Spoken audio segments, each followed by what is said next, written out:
Hello and welcome to my channel, Jeff's Tech. Today I'm going to be talking about how you can get rid of your computer stutter easily without pulling your hair out. Well, if you have hair to pull out, that is. First off, there's a piece of software that you'll need to have installed. It's called DPC Latency Checker. I will leave you guys a link down in the description. Let's get started. Head down to your search bar and type POW. You'll notice under here there's a power and sleep settings button.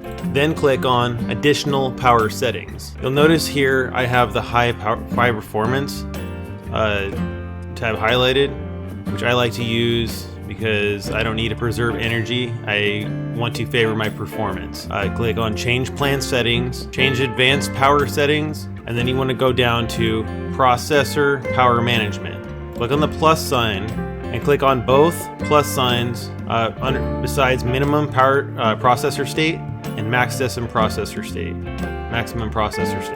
Make sure they're both 100%. Typically, it's the minimum processor is not 100%. I think it's like set for 0 for some reason. So make sure that they're both 100%. Click apply, click OK. Well, you should be done. That should actually help you from getting stuttering for your computer. The thing you can do is download that piece of software, DPC. It should be 1000 at this time, and it should also say this machine should be able to handle real-time streaming of audio and/or video without dropouts.